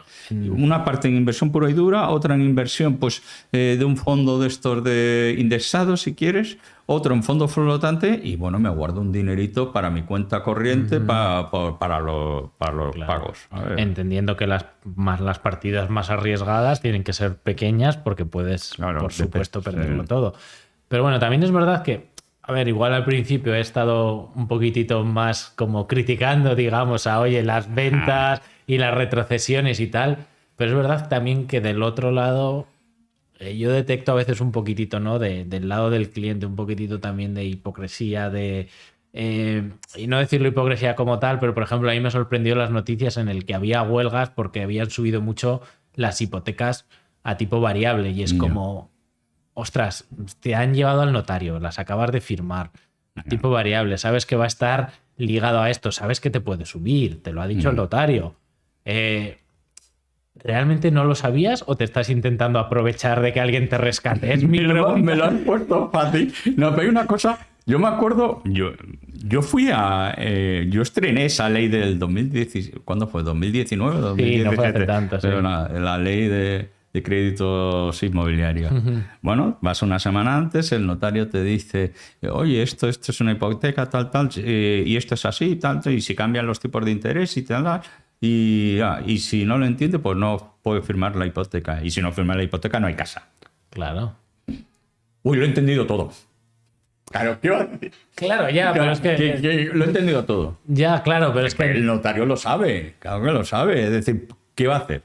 Es decir, que excluimos. Ya no pueden comprar la casa, un sector muy importante. Por eso es tan importante la educación. Claro, es que, claro, por eso es importante, pero por eso te quiero decir que, claro, si llegas al punto en el que eso ya no es culpa del cliente, es que, claro, ¿qué hacemos? Y perdón por la expresión, hacemos un registro de tontos registrados y yo le excluyo a usted de todo porque me registro. Excluimos y ya a una parte de la sociedad. Claro, pero entonces, claro, en ese aspecto, ¿no? También la sociedad tiene que entender que hay veces que, bueno, pues oye, pues si tienes una hipoteca tipo variable, suben oye, es que yo no lo entendí ya, pero es que yo no puedo protegerte La gente más. lo entiende. ¿Sabes? Yo Hay no- muchos que lo entienden, ¿eh? Hay muchos que Claro, lo o sea. entienden. No, yo no lo había entendido. Hombre. Sí, Ya, oye, pero si si te- sube el precio del dinero, te cobran más y te pagan más. Y si bajan, te cobran menos. ¿Eso no lo has entendido? Sí, claro que lo he entendido. No, pues no lo entendía bien. Claro, quiero decirte que también hay veces en las que yo creo Ha que, cambiado. bueno, que es el lado contrario, que son... Yo, de hecho, fíjate, yo me acuerdo un cliente que. No era cliente, pero una reunión de estas de un colegio. No te digo dar más datos para nada. Pero con las preferentes, invirtió en preferentes. Claro, las preferentes era, en vez de colocarlo, de darte dinero como un depósito a plazo, porque eran acreedores a largo plazo, era depender del capital de ese banco. El capital empieza a reducirse, empieza a haber pérdida y claro, ya no te pagan. no hay ¿no? capital. Claro. Yo a muchos clientes les decía, donde trabajé no lo hicimos. Y hubo fugas de dinero importantes. Y les decía, ¿pero cómo te pagan el 7 estando el precio del dinero al 4? Uy, no lo sé, porque son muy buenos. Bueno, no, eso no vale. Eso no vale. Y eso, pues, lo hacían por la confianza. Pero algunos sabían que había un riesgo en las preferentes. Muy poco, ¿eh? En las preferentes hubo un abuso sobre la población. Pero una parte que se aprovechó de eso y a mí me lo dijo y pedí que me devolvieran el dinero. Es decir, es los que dicen, yo meto el dinero, la rentabilidad, si va bien es para mí, pero si va más mal, que la paguen todos los españoles. Como se va a liar tan parda si va mal, No, pues que ya lo está. paguen todos los españoles. Ahora, y yo dije, oye, ¿y la rentabilidad se la devolviste tú al Estado? No, esa me la quedé yo. La del 7%. Sí, los mínimos. Ojalá todos fueran así. Sí, no, sí, está claro de que la mayoría será el abuso, pero que también quiero decirte que al final hay que poner mecanismos para que la gente pues esté hasta cierto punto protegida, pero claro, tanta protección sin una educación financiera al final se puede justificar todo y es lo que tú dices, es venga, pues cuando las cosas vayan bien nadie se vaya a quejar, cuando vaya mal se va a quejar todo, entonces pero bueno, que al final es un poco lo mismo que hacen los bancos, ¿no? Que si las cosas van mal y quiebro, pues me rescatan el Estado, ya está. No, oye, no. O sea, que al final hemos aquí- cumplido todas las reglas, tal. Bueno, Aquí yo al creo final. que hay otras reglas que no se cumplieron. No, hombre, lo de la educación financiera es fundamental. Y yo creo que en el momento que la Comisión Europea está sobre ello, síguelo en el año 25 y 26, lo que pasa, claro, es lento y además las elecciones europeas lo paró un poco, Sí. ese proyecto. Pero es fundamental, ¿no? que mejore en España, ¿no? Por ejemplo, si tú en España la educación financiera está por la cultura financiera, está por debajo de la europea, está por encima el interés por la seguridad, con lo cual tenemos dos problemas. Uno, que queremos tenemos un índice de seguridad, deseo de seguridad mayor que el europeo, pero además tenemos una cultura financiera menor que la de ellos, ¿no? Pero yo creo que es fundamental. Es decir, es fundamental que el 80% de la población entienda lo que es una hipoteca, por qué sube y por qué baja, porque un fondo de inversión da rentabilidad, qué comisiones tienes, las acciones por qué suben o por qué bajan, lo que es un bono. Explicarle al cliente por qué te puede pasar si lo haces a 3 años y vendes al año y medio que no te devuelvan el capital. Depende de los tipos de interés. Bueno, no vamos a pararnos ahí a ponerle el ejemplo, pero eso es no mucho más tampoco, ¿no? No, sí, no hace falta. No mucho más. No hace falta pero que eso, pero eso sí. Y eso nos permitirá quitarnos muchos conflictos jurídicos, ¿no? Sí, no, pero que yo o sea, hay cosas muy llamativas dentro de la cultura financiera que tú dices, incluso de gente con dinero. Yo conozco a personas que han tenido en estos últimos años y que me lo enseñaron depósitos de 300.000 euros al 1%. 6 meses cuando le digo, pero si las letras del Tesoro a 6 meses que son más seguras te están dando casi el 3 y algo. ¿Y qué ¿sabes? te decía? Claro, y es como, claro, pero es que son 300.000 euros. Dice, hombre, pero es que el banco está bien, es fácil. Y yo, ya, pero o sea, si tienes 1.000 euros o 2.000 te lo compro. Dices, es que para que me den un 2% más de 1.000 euros, para que me den 2 euros extra al año, me da igual, ¿sabes? No voy a hacer... Pero con 300.000 euros que tienes en depósitos, entre 200 y 300.000 euros en todo el tiempo, cógete unas... O sea, si no quieres arriesgarlo, por lo menos vete a unas letras del tesoro, ¿no? Yo qué sé. Pero no lo voy a necesitar. Si esto es para mis hijos y es... Bueno, pues ya está. Pues si es para tu hijo que tiene 6 años y se lo vas a dar cuando tenga 25 para que se compre una casa, pues ponlo en bonos, ¿sabes? No te estoy diciendo que se hará en fondos. Si ya no quieres acciones, me da igual, ponlo en un bono en algo. Pero claro, llegas a ese punto, ¿no? En el que la gente tiene muchísimo dinero y no se da cuenta de la cantidad de dinero que pierde, porque como el número absoluto va creciendo, pues este año tenía 300.000, al siguiente tengo 305.000. ¡Buah, qué bien! Me ha crecido, me están pagando el 2%. Pero fíjate, Alberto, yo me acuerdo en el año 97, me parece que era, a un empresario increíble de Valencia, le hablé de fondos de inversión eran las cuentas corrientes y los plazos. Y él, ¿no? Era inteligente. Además, hizo una operación en Madrid increíble que me la explicó. Y luego con los años vi el dinero. Bueno, pues no sé lo que implicó, ¿no? Unos beneficios de 100 millones de euros. Y le expliqué lo que era un fondo de inversión. Le dije, mira, la ventaja que tienes es que aquí, tú que no te hace falta el dinero, los intereses van al fondo. ¿Vale?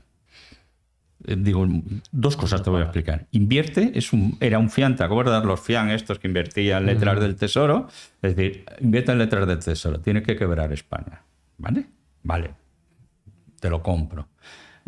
Fiscalmente, no tienes que pagar, solo cuando lo saques. Y encima tenían reducciones en esa época, por el tiempo que estabas.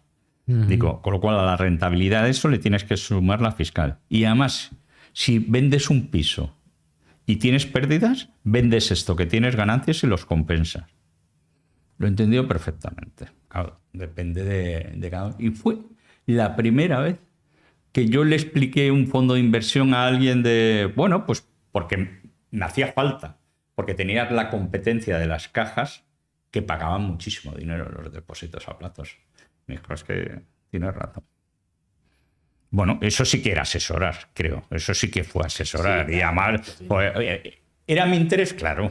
Era defender que no se fuera dinero de mi entidad. Pero lo hice, creo, legítimamente, ¿no? Es decir, con conocimiento de lo que era un fondo de inversión, ¿no? Y bueno, y eso además, cuando a un cliente le explicas eso, ya le das algo diferente, ¿eh? Ya le das algo diferente. Entonces el cliente eso te lo valora. Porque ya me has dado algo diferente y además sí, evidentemente a ti te conviene, pero lo que me estás diciendo también me conviene a mí. Es lo que te decía, oye, tú cóbrame el 2, pero págame el 18.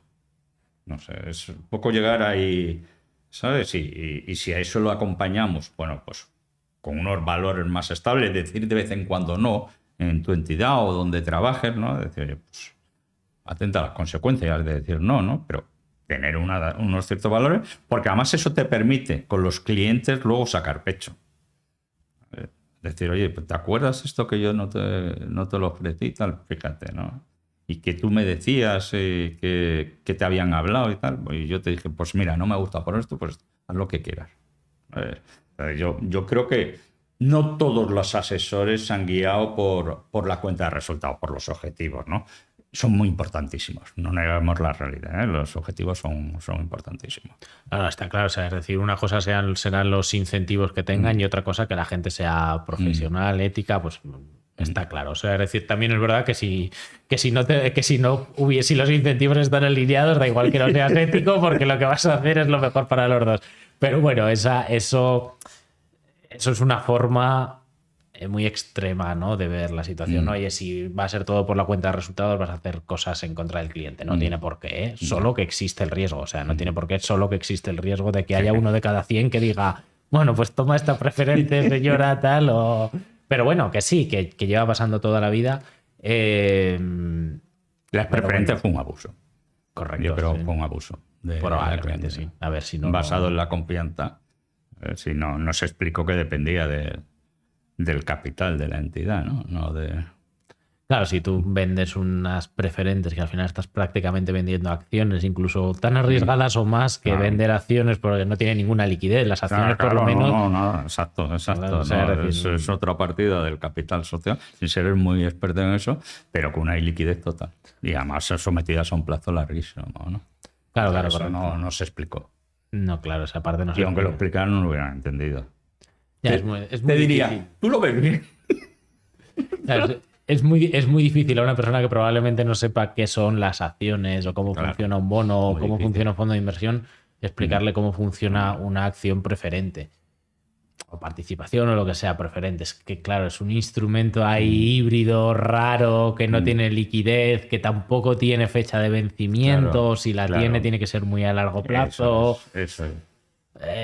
Claro, eso es algo, es lo mismo que está pasando ahora con los productos estructurados, ¿no? Que haces Mm. algunos productos, mira, te doy un X% si pasa esto, Sí, tan sí, complejo está- que mezclas cosas que es como, ya, esto está bien, o sea, esta innovación está bien, no lo sé. Tienen que subir 4 acciones y si no suben, ¿qué pasa? Pues que no te doy nada y además pierdes un 20%. Pero si suben, ganas un 30%. Claro, Claro. calcular las probabilidades Pero tú imagínate que, vamos a poner un ejemplo, 4 bancos. Pues hombre, si sube uno, lo normal es que suban los 4. Ujú. ¿Vale? Y si bajan, bajan. Pero claro, si tú mezclas la Coca-Cola con un banco, que no tiene nada que ver, no tiene ninguna correlación, ¿no? Sí Entonces, que claro, no. ahí las posibilidades de que pierdas es, o no sé, o metes una empresa de abrigo y otra de helados, ¿no? O hace frío o hace calor. Las dos cosas, ¿no? No puede ser, ¿no? Pues Claro. claro, eso hay que decirlo.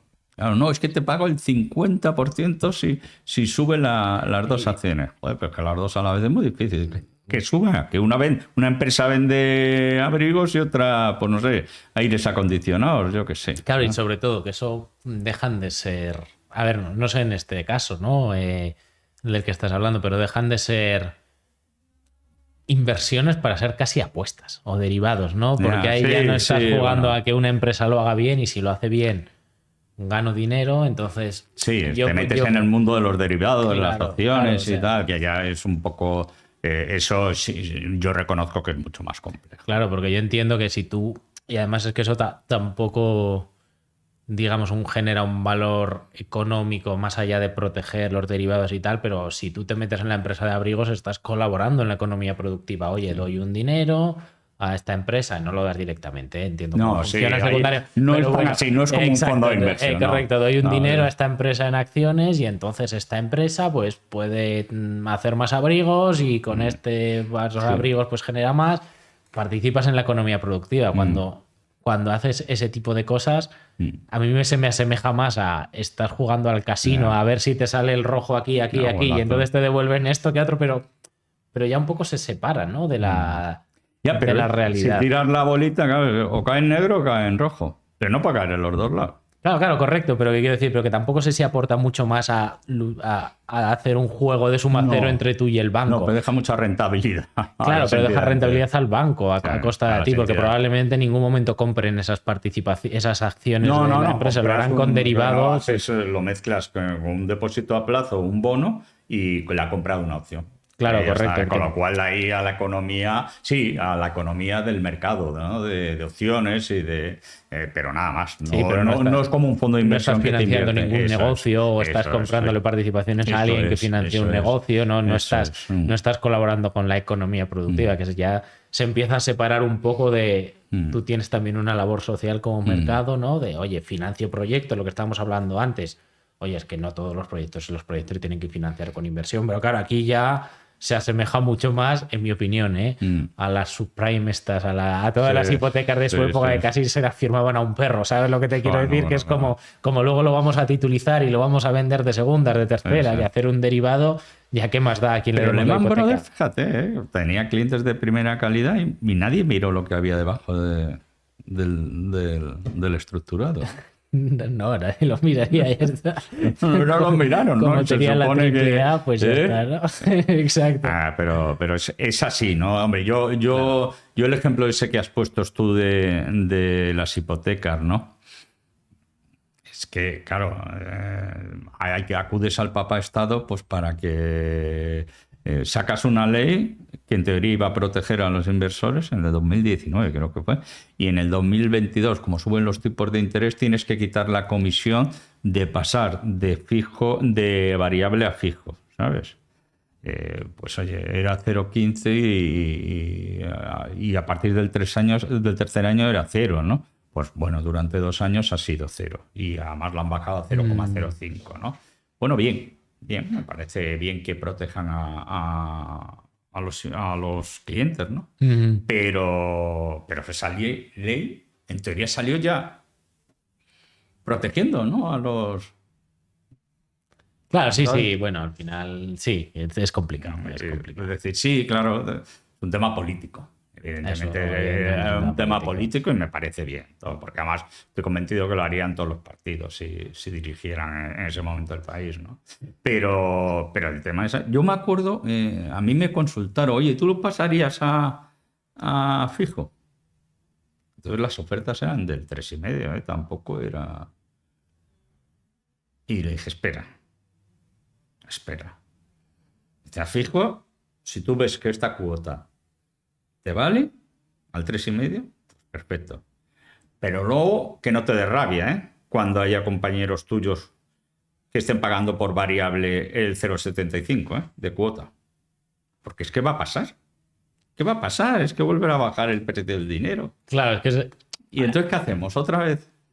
Entonces vas a tener que... ¿Cambiamos la ley otra vez por razones políticas o que paguen la comisión por pasar de fijo a variable? Y eso es más dura, porque además existe un perjuicio, porque el banco compra el dinero, coge el dinero a largo plazo y se lo deja a este señor, pero le ha costado un dinero, ¿no? Es decir...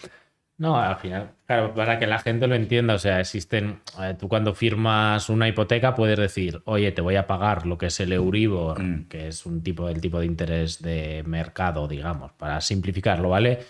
Más el 1%, que sería el margen de riesgo del banco, pues venga, pues pagas el 3%, Eso. ¿vale? Pero eso va a ir cambiando con el Euribor, claro. Según suba y según baje, claro. Tú no lo tienes asegurado. Mañana hoy claro. Es el 1 más el 1, el 2%, pero mañana puede ser el 5 más el 1 y pasado puede ser el 0 más el 1. En cambio, si lo haces fijo, vas a pagar siempre un 2 en este escenario, ¿no? Empiezas pagando ya lo mismo lo que hay ahora, un 2.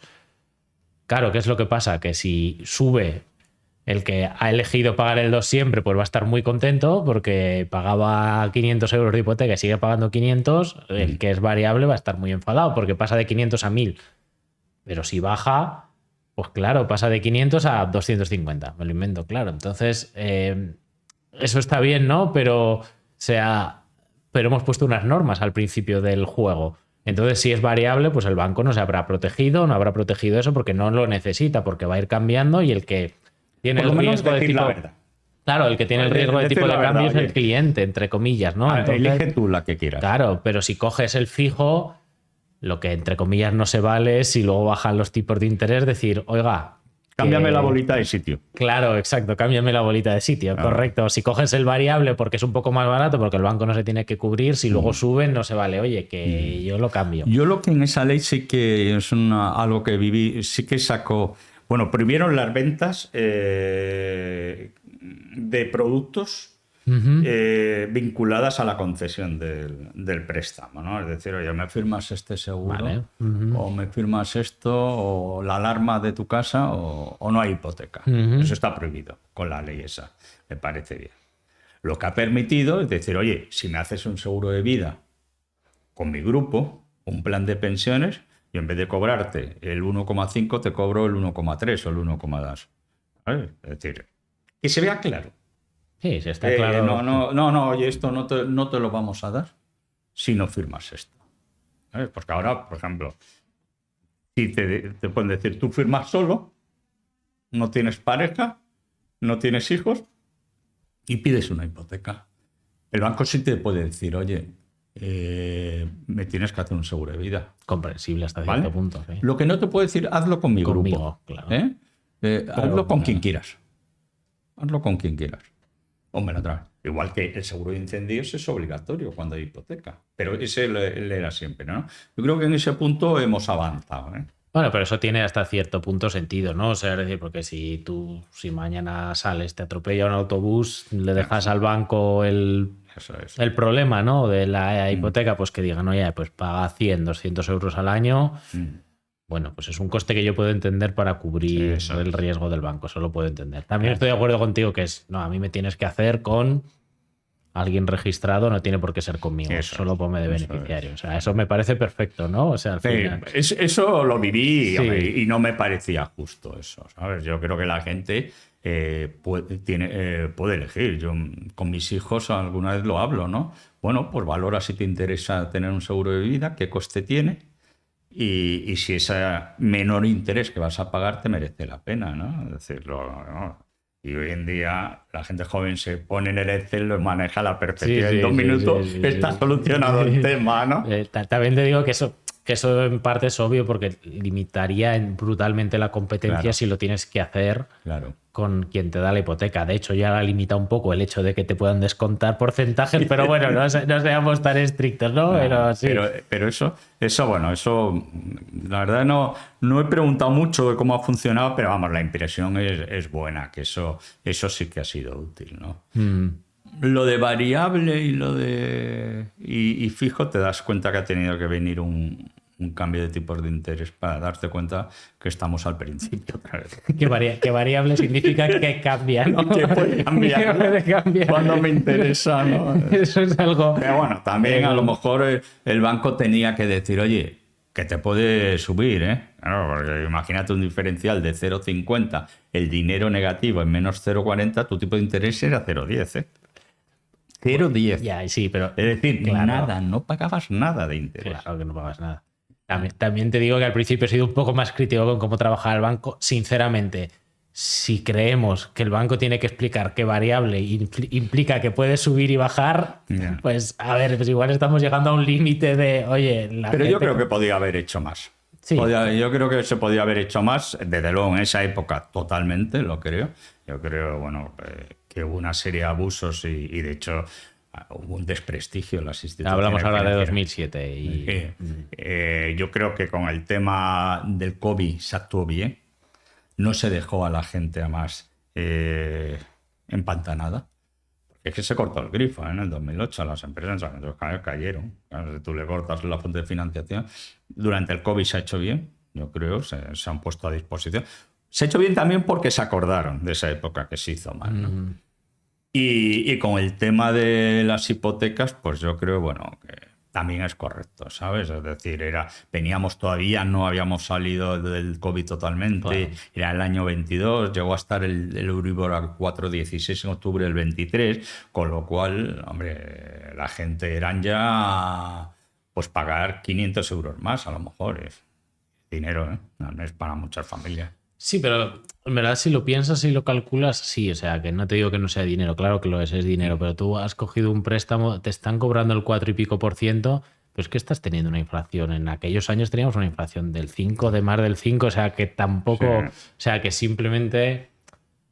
Yo creo que el problema es que hemos estado tantos años en tipos de interés cero que gente incluso ya como yo, que casi empezó a trabajar después de la crisis, justo cuando empezó la crisis...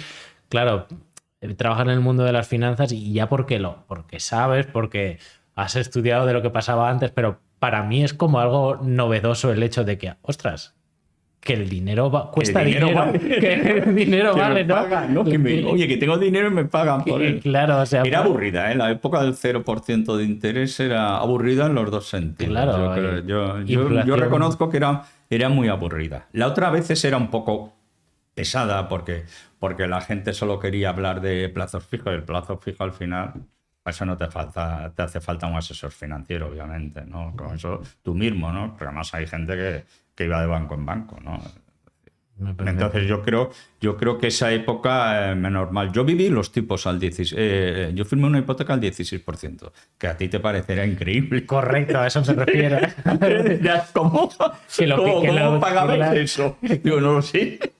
Claro, bueno, en aquel momento, en los, ¿qué sería? Los 80, los 90, estaba al 20% la inflación. Entonces se llamaba MIBOR, porque no estábamos en la Unión Europea. No existía el Euribor, ¿no? Pues sí. Claro, Y bueno, hay gente pues que yo creo la última letra del Tesoro que compré al precio más alto, yo la compré al 15% a un cliente. 15% es... Pero la inflación al 20%, con lo cual nada. Claro, a eso me refiero, que al final tampoco se va tanto de lo que estamos hablando del año de hace un par de años. Así que genial. Oye, ¿tienes alguna otra cosa que quieras comentar? Siempre hay un espacio. Seguro que hay algo que te apetece comentar, si no... Bueno, yo lo primero, lo que quiero es felicitaros por los proyectos que hacéis. Yo creo que es fundamental el enfoque que le estáis dando a las empresas.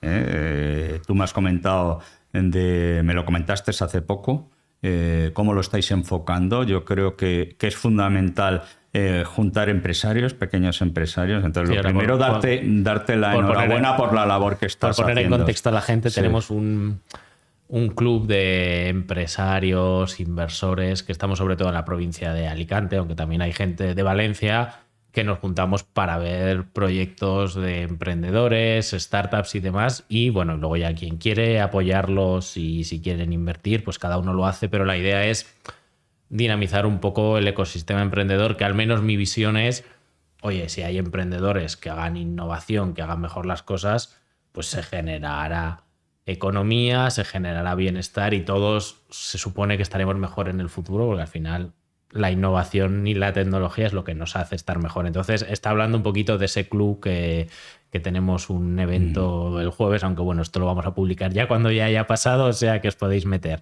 que se llama MV Club. Entonces, más que nada porque la gente tenga un poco, porque claro, como son dos cosas, igual no tienen ni idea de qué estamos hablando ahora. Yo creo que eso es fundamental. Y luego, yo sí que me gustaría reivindicar pues la figura del asesor financiero ante lo que viene, la inteligencia artificial. Soy totalmente partidario de ella, la utilización, ¿vale? Es decir, yo creo que hay muchas cosas, o la mayoría me lo hago por la app, por internet, y bueno, no porque tenga conocimientos, sino porque un poco por no dar la lata, por no perder el tiempo en ir físicamente, ¿no? Pero yo sí tengo un asesor financiero, ¿no? Y él me dice, uy, tú, si a lo mejor... Digo, no, tú estás al día. Yo lo estoy, pero tú lo estás más. Yo recuerdo un empresario valenciano que me lo decía. De no, tú... Era muy bueno, tenía muchísimo dinero en una empresa de las más potentes de Valencia. Decía, no, pero yo te quiero ir. Entonces yo quiero reivindicar esa figura del asesor financiero como una persona a la que tú tienes que escucharle, que te dé su opinión y decide tú, que es la diferencia entre asesoramiento y gestión de carteras, ¿no? Que decida el cliente, pero yo la quiero tener. Yo no quiero ir a una máquina solo. Sí, le voy a meter los datos, pero quiero oír la opinión de esa persona.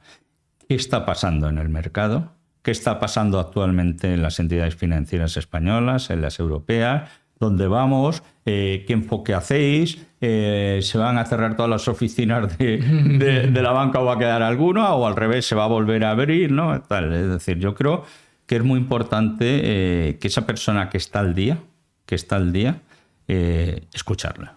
Y yo a las personas cuando acudan con su asesor, hombre, siempre que evidentemente actúe correctamente, yo creo que la mayoría sabemos cómo actúan las personas. Yo creo que es muy importante esa figura del asesor financiero, es básica, es una profesión, pues te da algo que no te da otras porque tratas todos los segmentos, ves clientes que están en diferentes segmentos, ves futbolistas, pero ves también empresarios que te dicen unas cosas que dices, a mí eso nunca se me hubiera ocurrido. ¿Sabes? Y es realmente ver todos los segmentos de la economía, o casi todos, ¿no? Entonces, yo para mí, vamos, ya que me has dado esa oportunidad, reivindico ese papel que ante la inteligencia artificial, por supuesto, totalmente entregado a ellos, pero que no dejen nunca el contacto con las personas. Esto es como pensar que el médico, la inteligencia artificial acabará con él. Yo creo que no. Yo creo que el contacto con las personas, la opinión de una persona es muy importante. La confianza. Genial, y eso está muy bien, porque es verdad que yo uso la inteligencia artificial hoy en día, pero de momento es verdad que, o sea, te ahorra mucho trabajo en tu día a día, muchísimo trabajo, y es una herramienta súper útil, pero no sé qué pasará en el futuro, pero de momento yo lo que veo es que lo único que hace es predecir lo que tú quieres escuchar, ¿no? O sea, mirar lo que ya está hecho y ponerlo de otra manera, y está muy bien para ahorrarte trabajo creando contenido, pero también está haciendo cosas que, por ejemplo, ahora pues plataformas como LinkedIn o los blogs son tremendamente aburridos porque no hay más que posts que ves claramente que están hechos por una inteligencia artificial que no tiene innovación ninguna, que es lo mismo refrito de 27 maneras, y es como, esto le falta la chispa, ¿no? O sea, huele a kilómetros. Le falta un ser humano. Claro, le falta la chispa. Y perfil como, actual, ¿no? estoy hasta las narices de leer cosas que ha hecho la inteligencia artificial, para eso se lo pregunto yo. Pero bueno, se irá mejorando, y sí que es verdad que para ciertas cosas pues funciona muy bien y ahorra muchísimo trabajo, pero lo que tú dices, al final, de momento es lo que es. De momento es, oye, el conocimiento que hay de X cosas es esto, y te lo pone y te hace la investigación y te lo explica y te lo deja ahí puesto. Pero si tú no tienes conocimiento de lo que te está explicando, ahí te puede haber puesto cualquier barbaridad que tú no la dices. Entonces siempre, yo creo que sigue haciendo falta esa persona que está al día, que entiende de todo, que lea eso y te diga, mira, pues de estas cosas que yo veo yendo a las fuentes, pues esto es lo más importante. Exacto. Y que combine, ¿no?, tu asesor financiero, sus conocimientos con la inteligencia artificial. Hoy en día un asesor financiero que no se haya actualizado está muerto. Está muerto, correcto. Está muerto. Exacto. Sí, con el COVID cayeron muchos. Cayeron, ya imagino. No, es que no sé. Bueno, si no sabes hacer una videoconferencia, por favor, ¿no? Estar fuera. Pues nada, oye, de verdad, Miguel, muchísimas gracias por estar hoy aquí por nosotros, por compartir tanto conocimiento, que la verdad espero que haya sido interesante. Es un poquito diferente porque hablamos de inversiones, de asesoramiento financiero. Normalmente hablamos de emprendedores, hablamos de inversión en startups. Bueno, hoy ha sido un poco diferente. Espero que os guste. Y nada, ya lo sabéis. Si os ha gustado, pues lo que tenéis que hacer es seguirnos, darle a like, comentar, todas esas cositas. Y con esto nos vamos, ¿no? Muchas gracias a todos. Hasta luego. Hasta luego, muchas gracias.